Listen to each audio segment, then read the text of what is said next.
Ace Bailey versus VJ Edgecombe. Ace Bailey from Rutgers University and VJ Edgecombe from Baylor University. Obviously, two different types of guys. You have Ace Bailey, who was listed at 6'10" all year, but he's actually 6'8", with shoes on. Like 6'9.5". Really, people are making a big deal about his heights. Okay, he's 6'7.5". 6'7.5", but with shoes on, I think he's 6'9". Yeah. So okay, we play basketball with shoes on. He's also 18, by the way. So yeah, there's still time for he's got 3 more years of growth to technically have. I mean, most of your years are done, but you're still growing at 18. I've heard a lot of stories about guys growing from their, freshman year. It's pretty senior. There's a lot of seniors in high school that are 18 years old. So you can grow another inch and be 6'10" with shoes by the time the season starts or by a second year. Yeah, and so Ace Bailey, obviously, he's a 3 or 4, a guy that we've been wanting to have on this team for a long time. His profile as a guy that we all Sixer fans have wanted for a long time.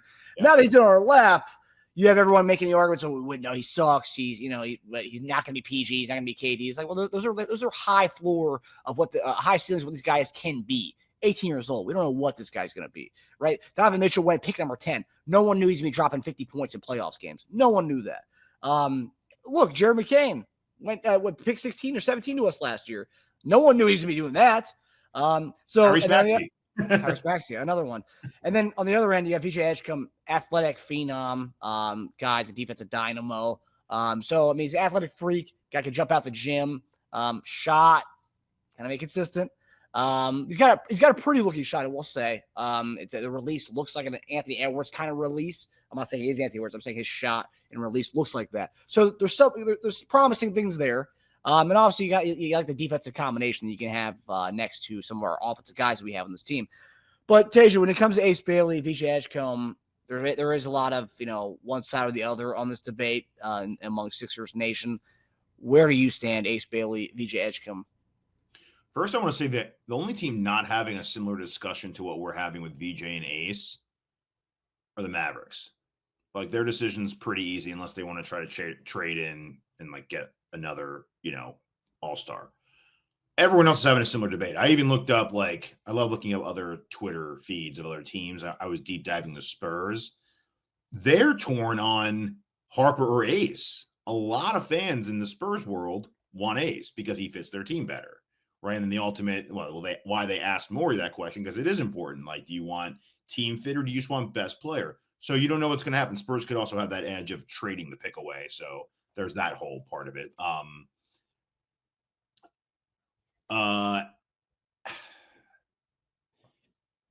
As a prospect,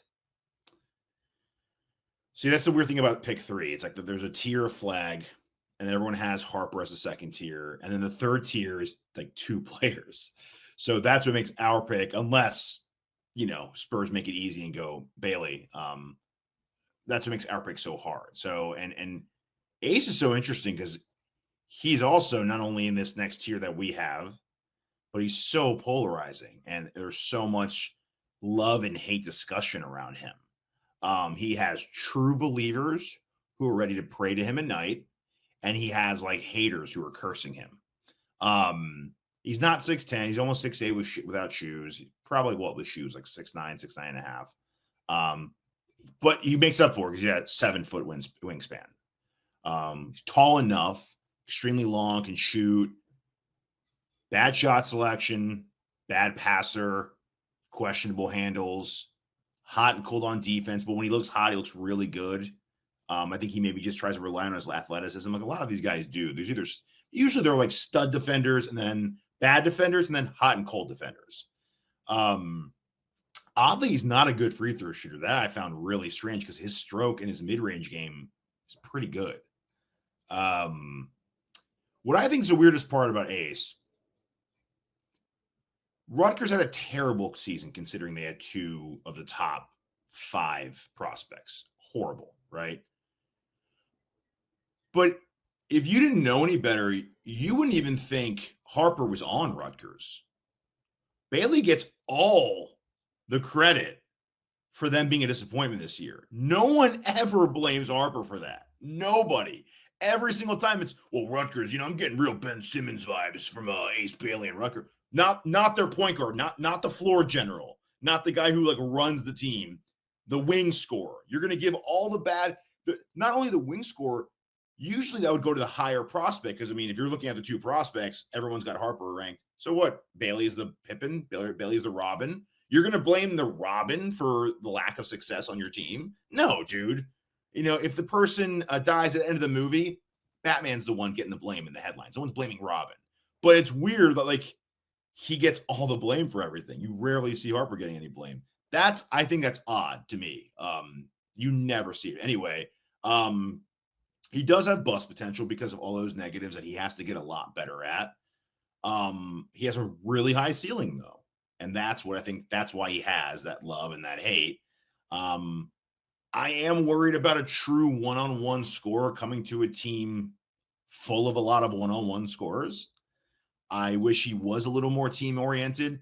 But you know what, though? Maybe that will be really good for him to develop certain things and to realize that, like, I can't just be this, give me the ball and let me work. Because you know what? We have a lot of guys who can do that. And they have a resume that's,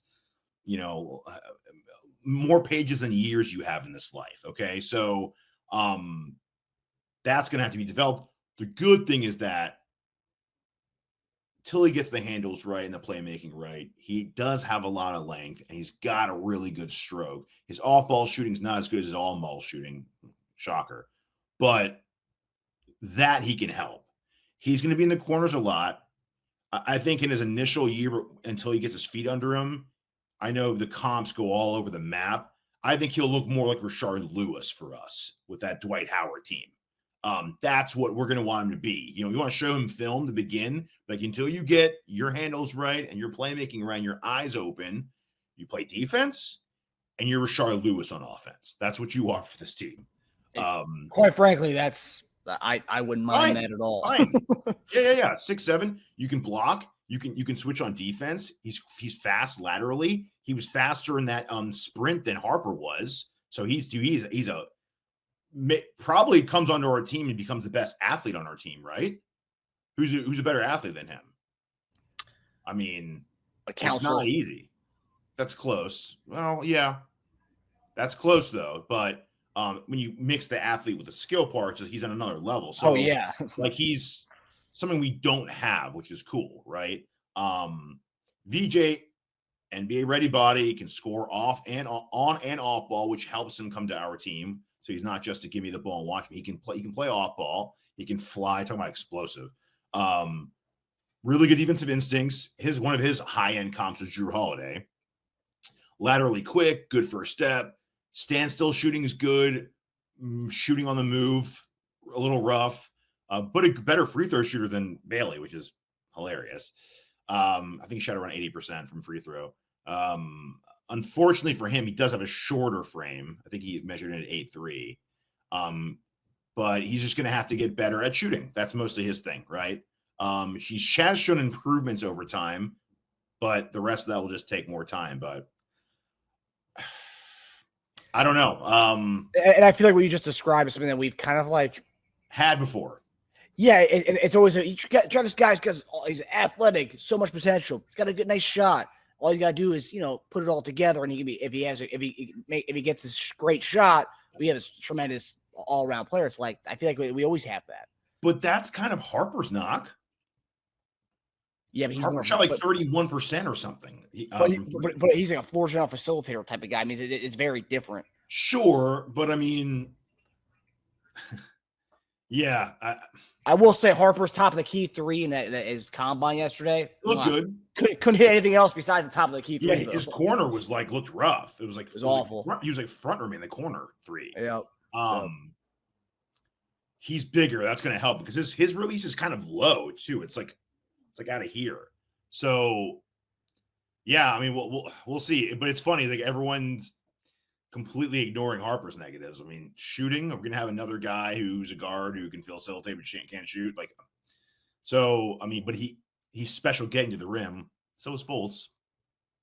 So I'm not drawing Fultz comparisons, but You know, what's the low side of like Harper's? You know, what's everyone says Ace Bailey's not Durant, he's like MPJ and Rashard Lewis. Okay, what's Harper's version of that? Like Killian Hayes? Yeah, I mean, honestly, when I look at Harper, A more athletic Killian Hayes? Yeah, I would say like as a bare minimum, bare minimum, yeah. One of the he's kind of gives me Malcolm Brogdon vibes when watching him. Brogdon was a good shooter. Oh and yeah, a really good defender. Yeah, I think just his and not as like good getting to the lane. He's better getting to the lane. Yeah, his rich man's from the same group that gave us Drew Holiday, VJ was Dwayne Wade. Rich man's. Oof, yeah. Because Wade had it was similar. He very questionable shot coming out of college too. It wasn't a consistent jumper. He had to develop that. That's interesting. I see if between the two, I see Ace Bailey getting to that Durant range more than I see Harper getting to that Wade range. If I put money on one of the two getting to a certain tier, but it's just the thing is, I mean, Durant's like a true like 6'9.5", like 6'10", right? Without shoes. I don't know. He's going to grow 2 inches. Even 1 would be fine with me. Yeah. But before we get into the Harper, I want to talk about if Harper does fall to 3. But Ace versus VJ, I know you kind of laid it out there between the two guys. Who would I go today? Who'd you go today? Ace. Okay. Same. It's close. Yeah. It's close. Let me do more rethinking and I'm diving and we'll see. It's super early. It's a super early initial debate. Obviously, I'm curious what Eric's going to have to say when we get him to talk about this next week. Yeah, I'm very curious about that. But because he knows a lot of these kids. Yeah. So a few things on Ace before we move on to the if Dylan Harper falls to 3. Ace Bailey, only player top 10 in points per game, rebounds per game, blocks per game in the Big Ten last season. Big Ten, good basketball. And then you mentioned the Rashard Lewis MPJ thing. I keep seeing this so much from Sixers fans, like, oh, he's not Durant, he's MPJ. We would kill for MPJ. I mean, we have been talking about getting an MPJ type. I see people want to trade the whole freaking future for Cam Johnson. Guys, I mean, this is very similar to that. I mean, what are you talking about? Why would you trade if people want to trade a number 3 pick and then other stuff to get Cam Johnson? Okay, how about don't do that? How about you draft this guy and develop him? How about you do that?